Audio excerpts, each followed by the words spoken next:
What really happens inside a coffin after burial? Could there be more to the silence than we ever imagined? For centuries, death has been veiled in mystery, shrouded in fear, and often spoken of only in hushed tones. It is the ultimate unknown, the one journey every living being will one day face. Yet, for all our technological advancements and scientific breakthroughs, the precise nature of what occurs beneath the Earth's surface after burial has remained an enigma, one that most dare not explore. What if, hidden in the darkness of a coffin, there is more than just decay? What if death itself holds secrets that could change everything we believe about life? Tonight, we unravel one of humanity's most unsettling questions. This is not a ghost story or a work of fiction. It is an exploration of reality, and the answers may haunt you forever. Imagine this: a quiet graveyard, the ground freshly turned, and the faint sound of wind rustling through the trees. Beneath the soil, a coffin lies still. But what if the stillness is an illusion? What if, right now, there's more happening in that box than we've ever dared to consider? It's a question that challenges not just our understanding of biology and physics, but also the very fabric of our beliefs about life, death, and the beyond. For one group of daring scientists, this question wasn't just theoretical, it became an obsession. In an age where science seeks to answer even the most unthinkable questions, a group of researchers took a leap into the unknown. What they proposed was as controversial as it was groundbreaking: installing a camera inside a coffin to observe what happens after burial. To many, the concept was deeply unsettling, even grotesque. Critics called it a desecration of the dead, an affront to nature, and a violation of moral boundaries. Religious leaders condemned the idea as sacrilegious, warning that it could disturb forces beyond human comprehension. Online forums buzzed with outrage, fear, and, in some cases, morbid curiosity. But the scientists were undeterred. Their argument was simple: humanity's greatest leaps forward have always come from asking the questions others were too afraid to pose. "We are not trying to disrespect the dead," said Dr. Eleanor Hartman, the lead researcher and a renowned anthropologist. "We are trying to understand a fundamental part of the human experience, one that has remained cloaked in mystery for far too long." The project was not without its challenges. Securing funding was nearly impossible, with most institutions unwilling to associate their name with something so controversial. Ethical committees debated the proposal for months, questioning its morality and the potential psychological effects on those involved. Could this experiment open a door that should remain closed? Was it worth the risk to venture into such uncharted territory? The debates raged on, but in the end, curiosity won. The team received a private grant from an anonymous donor, a figure whose motives were as enigmatic as the experiment itself. As the project began to take shape, the team faced another daunting task: finding a volunteer. This would not be a controlled laboratory experiment. It required a human subject, someone willing to be buried with the camera. The logistics alone were staggering. The camera had to withstand extreme conditions: total darkness, high pressure, and the inevitable decay that comes with burial. But the biggest hurdle was psychological. Who would volunteer for such a fate?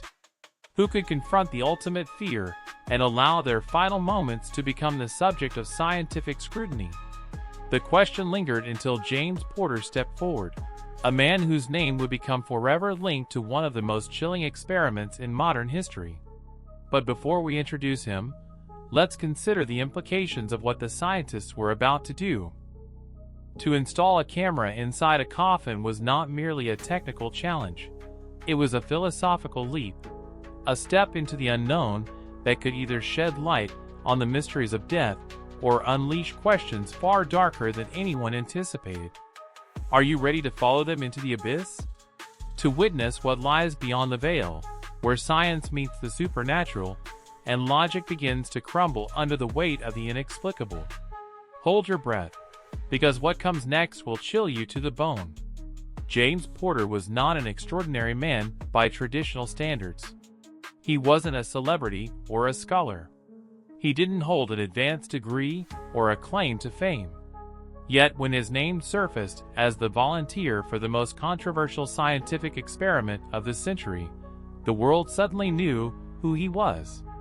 James was a 47-year-old father of two, a retired librarian from a small Midwestern town. His life had been simple, filled with the quiet joys of family, books, and gardening. But James was facing a terminal diagnosis, an aggressive form of cancer that had left him with only months to live. When the scientists first approached him, they did so delicately, knowing the nature of their request was unlike anything anyone had ever asked of him. James listened calmly as they explained the project. There was no hesitation in his eyes, no flicker of fear. Instead, he asked them one question: "Why me?" The answer was both practical and profound. His condition, the researchers explained, offered a unique opportunity. He would already be facing burial soon, and his consent would allow them to document the process from a perspective never before captured. But it wasn't just practicality that made James the perfect candidate. There was something in his demeanor, a quiet acceptance of his fate, that suggested he had already made peace with his mortality. He wasn't just a subject for the experiment, he was its soul. James's family, however, was less accepting. His wife, Margaret, wept when she heard the proposal. "This is madness," she said, her voice breaking. "You're not a science experiment, James. You're my husband. You're their father." Their children, teenagers still grappling with the impending loss of their father, were equally torn. To them, the idea seemed cruel, an unnecessary addition to the pain they were already enduring. But James saw it differently. "Margaret," he said gently one evening as they sat on their porch, the sun setting in a blaze of orange and red, "this is something I can give back. I've always believed that knowledge is the most powerful thing we can leave behind. If I can help answer even one small question about what happens after we go, then my life, my death, will have meant something more."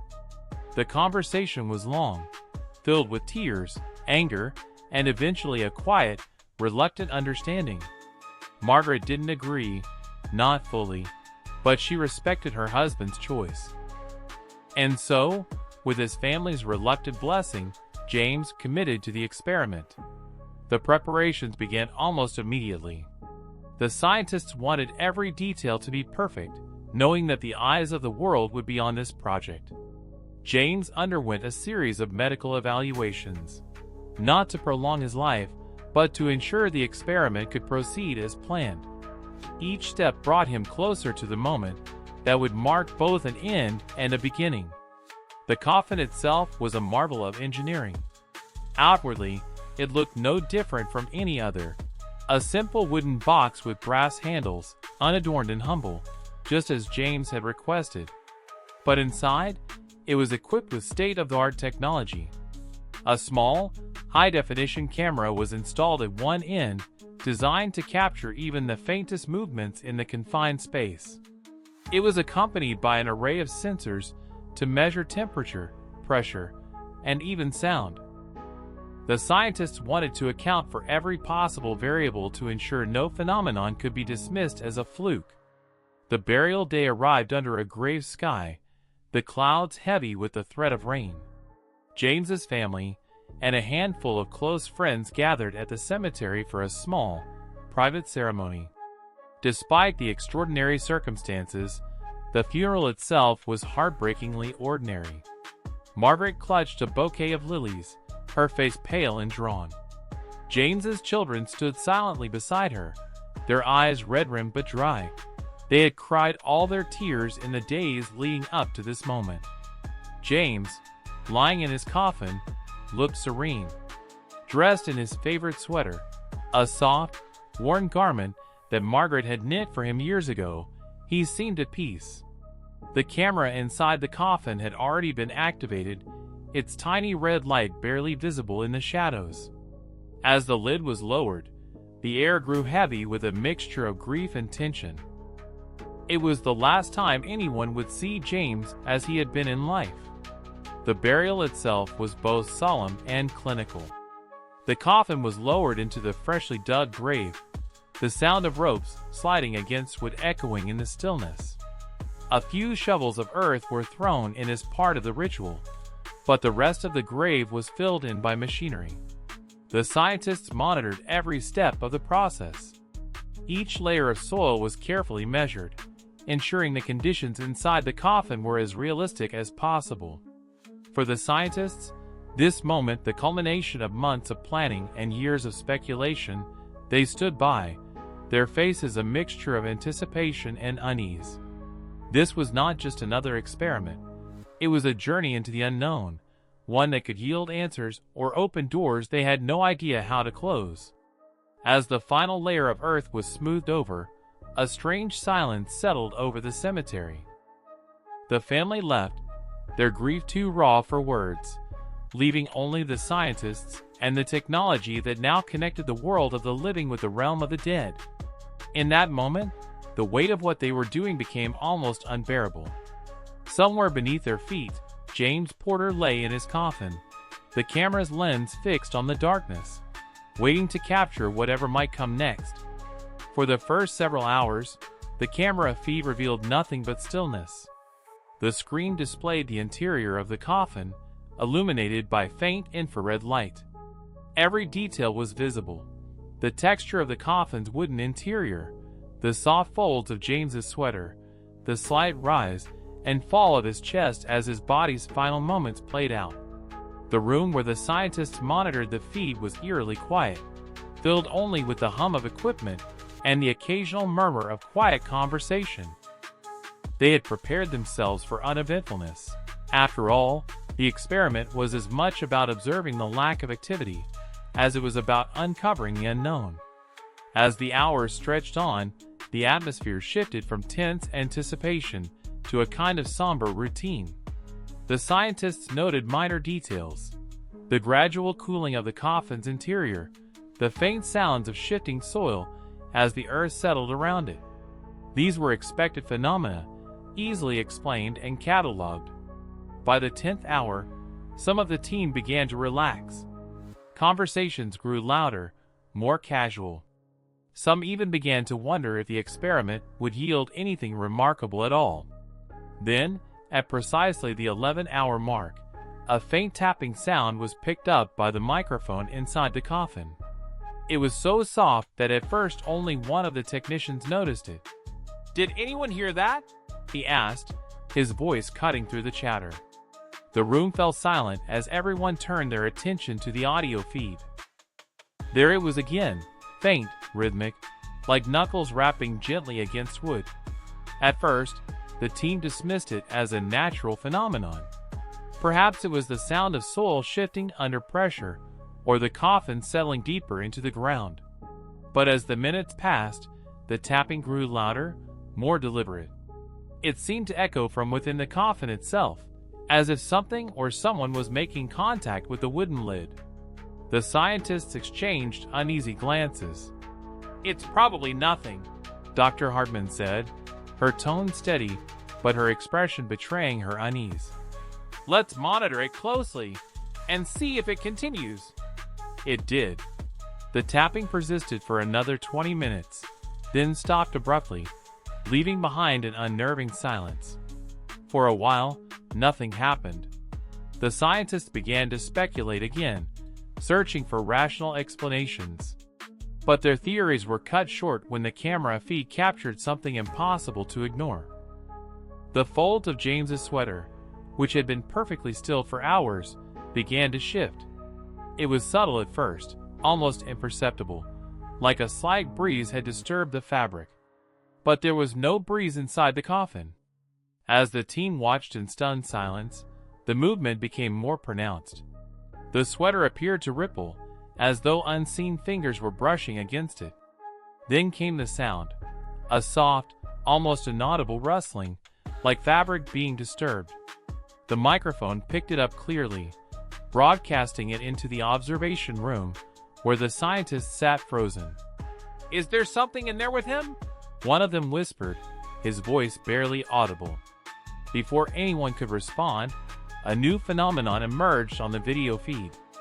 A faint imprint began to appear on the fabric of the coffin's interior lining. At first, it was shapeless, just a vague depression.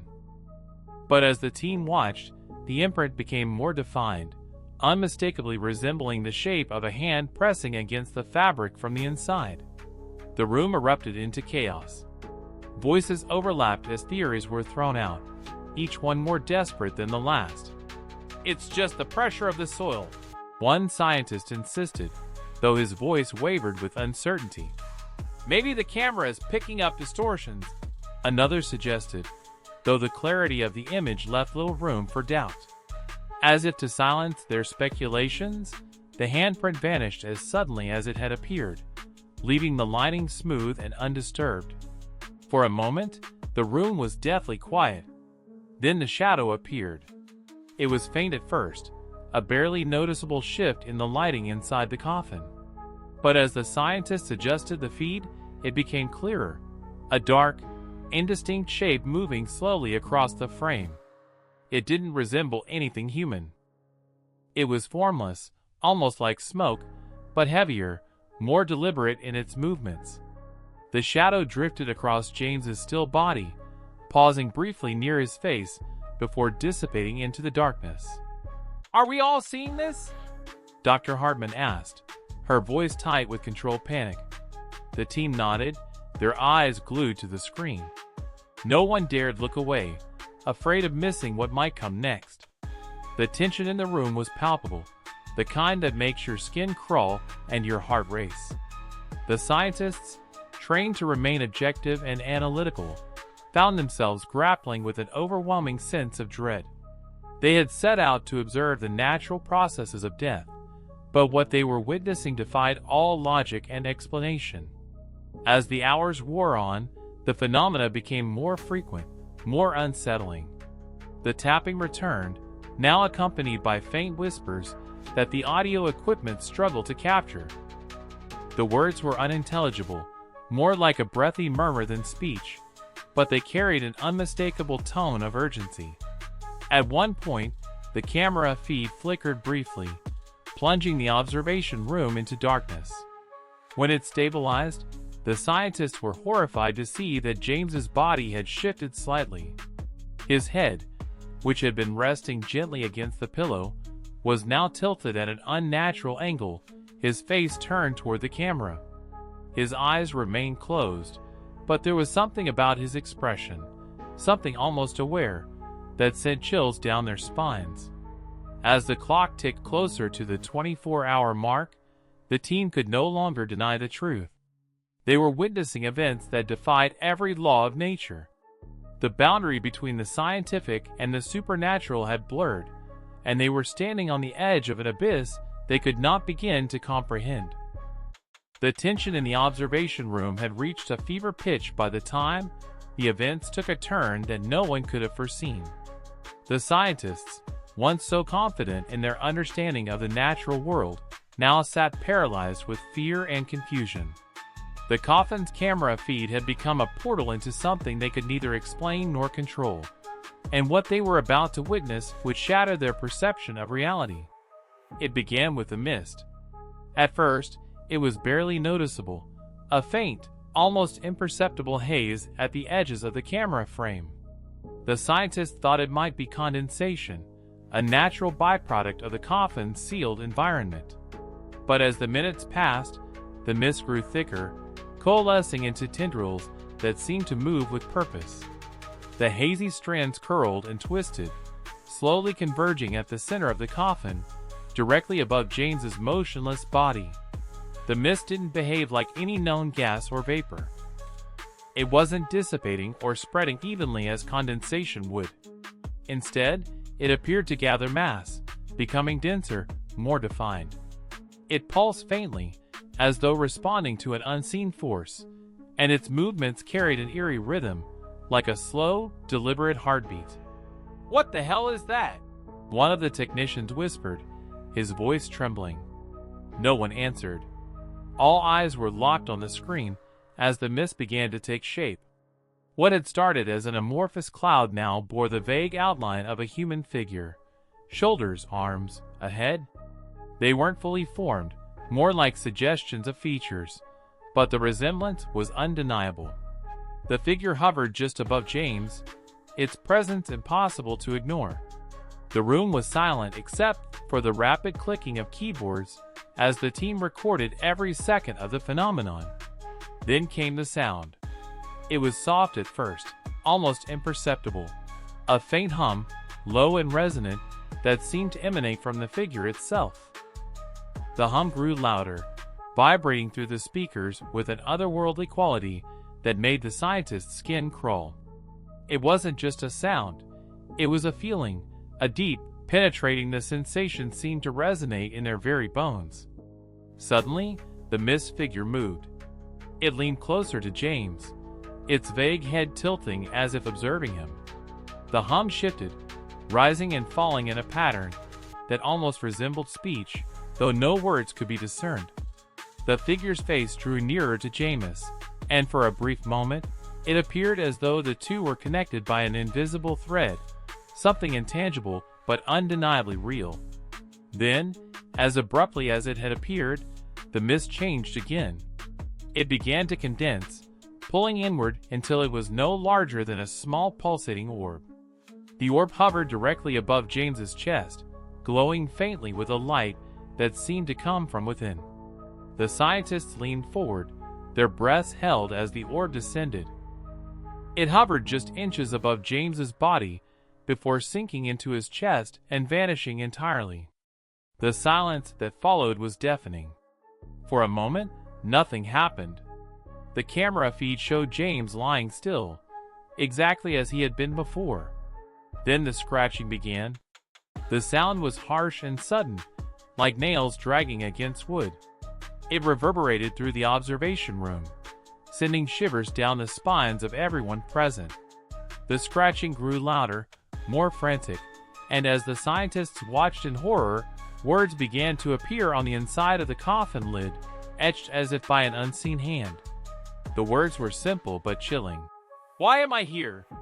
The etching process was visible on the camera feed, each letter appearing in real time, carved into the wood by an invisible force.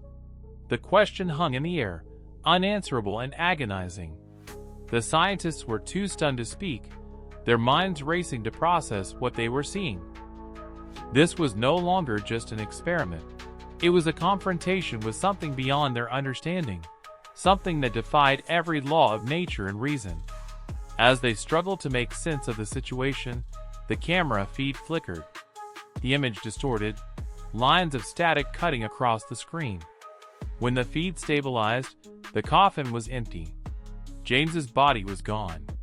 Panic erupted in the observation room. "Check the sensors!" one scientist shouted, his voice cracking. "Where is he? What's happening?" The sensors inside the coffin showed nothing unusual. No changes in pressure, no signs of movement, no disturbances in the surrounding soil. It was as if James had simply ceased to exist. The team scrambled to find answers, but there were none. The coffin was empty, and no one could explain how or why. Amid the chaos, the audio feed crackled to life. A single phrase echoed through the speakers, faint but unmistakable. "Thank you for letting me go." The voice was James's. The scientists froze. The voice was calm, almost serene, and it carried a weight that silenced every other thought in the room. It was the first and only time James had spoken since the experiment began, and his words left the team with more questions than answers. Moments later, the feed cut out entirely, plunging the room into darkness. When power was restored, the equipment was intact, but the camera was no longer transmitting. It was as if the experiment itself had come to an end, as if whatever forces had been at play had decided that the time for observation was over. In the days that followed, the scientists reviewed the footage obsessively, searching for clues, patterns, anything that might explain what they had witnessed. But no amount of analysis could unravel the mystery. James's body was never recovered. The coffin was exhumed and found to be intact, its interior undisturbed except for the etched words, "Why am I here?" The team was left grappling with the implications of what they had seen. Was it a glimpse into the afterlife, a manifestation of James's spirit, or something far stranger, something humanity wasn't meant to understand? The experiment had answered no questions, but had instead opened a door to a realm of possibilities that no one was prepared to face. Dr. Hartman, the project's lead, spoke publicly only once after the experiment concluded. Her words were haunting in their simplicity. Some questions should remain unanswered. We've seen things that cannot be explained, and perhaps that's how it's meant to be. The experiment's findings were buried, both figuratively and literally. The footage, the data, and the coffin itself were sealed away, hidden from the world. But for those who had been there, the memory could not be buried. It lingered like a shadow, a reminder that some mysteries are best left undisturbed. In the weeks following the experiment, the lab was a hushed and somber place. The equipment sat idle, the monitors dark, and the researchers avoided the observation room, where they had witnessed events that defied every law of nature and logic. The team disbanded quietly, each member retreating to their private thoughts, burdened by the weight of what they had seen. None of them were the same. Some left science altogether, unable to reconcile their training with the inexplicable phenomena they had documented. Others became obsessed, poring over the footage in private, searching for answers that would never come. Dr. Hartman, the project's lead scientist, bore the heaviest burden. She had been the one to champion the experiment, to push for its approval despite the ethical concerns and societal backlash. Now she found herself haunted by the results. She replayed James's final words in her mind endlessly. "Thank you for letting me go." What had he meant? Where had he gone? And perhaps most chillingly, was he grateful for what they had done? Or was his statement a condemnation disguised as gratitude? In a rare interview, Dr. Hartman shared her thoughts, though her words were cryptic and unsettling. "We set out to answer one question," she said, "but in doing so, we uncovered 1,000 more. I've dedicated my life to understanding the human experience, to peeling back the layers of mystery that shroud life and death. But now I wonder if some mysteries are meant to remain untouched. Perhaps the veil exists not just to obscure, but to protect." The public's response to the experiment was as polarized as it had been when the project was first announced. News outlets around the world ran sensational headlines. "Coffin experiment opens door to afterlife," and "Man's final words leave scientists speechless." Online forums erupted with debates. Some hailed the experiment as a groundbreaking step toward understanding the metaphysical, while others decried it as a grotesque violation of nature and human dignity.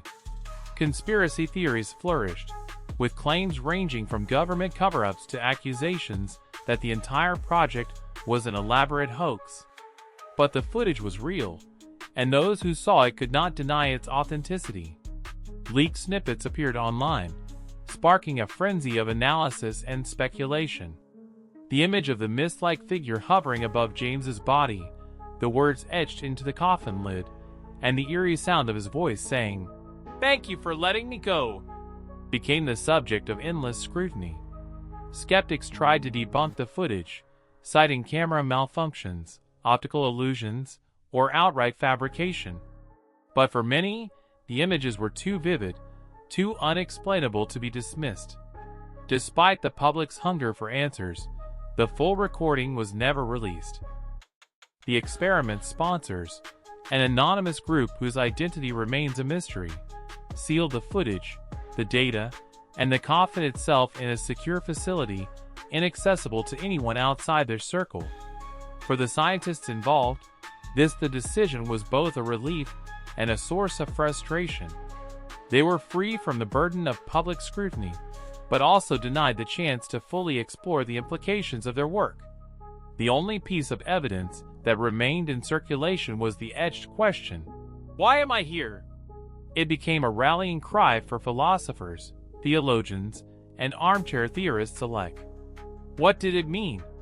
Was it a question of existential anguish, a cry for understanding, or something more sinister? Some interpreted it as a literal inquiry, a soul trapped between life and death, seeking answers from those who had disturbed its rest. Others believed it was a reflection of humanity's eternal struggle to find meaning in the face of mortality. For James's family, the experiment left wounds that time struggled to heal. Margaret, his widow, refused to speak publicly about her husband's involvement. She returned to her small Midwestern town, raising their children away from the glare of the media. In private, she admitted to friends that she often felt James's presence in their home, fleeting glimpses of him in reflections, the sound of his voice in moments of stillness. "I don't know if it's my mind playing tricks on me," she said once, "or if he's trying to tell me something." The most profound impact, however, was on the audience. The millions who followed the story debated its implications and grappled with its unanswered questions. The experiment became more than just a scientific endeavor. It became a mirror reflecting humanity's deepest fears and curiosities. It forced people to confront their own mortality, to question what lies beyond, and to consider the possibility that some answers might be too terrifying to know. For those watching, the final moments of the experiment remained the most haunting. James's voice, calm and deliberate, saying, "Thank you for letting me go." What did he mean? Where had he gone? And perhaps most chillingly, what if he hadn't gone anywhere at all? What if the experiment had merely shifted the boundary, opening a door that could never be closed? As the story of the experiment faded from headlines, it left behind a legacy of uncertainty. The question, "Why am I here?" lingered in the minds of all who encountered it, a reminder that the greatest mysteries are not those we uncover, but those we create when we dare to look beyond the veil. For you, the audience, the story does not end here. What do you believe happened inside that coffin? Was it a glimpse into the afterlife, a distortion of reality, or something far stranger than either? Do you think humanity should continue to push the boundaries of the unknown, or are there some questions best left unanswered? Share your thoughts in the comments below. Let us know what you think and join the conversation. Don't forget to like, subscribe, and share this story with others who are ready to question the very nature of existence. After all, this is not just a story. It's an invitation to explore the limits of what we know and to confront the mysteries that lie just beyond our reach.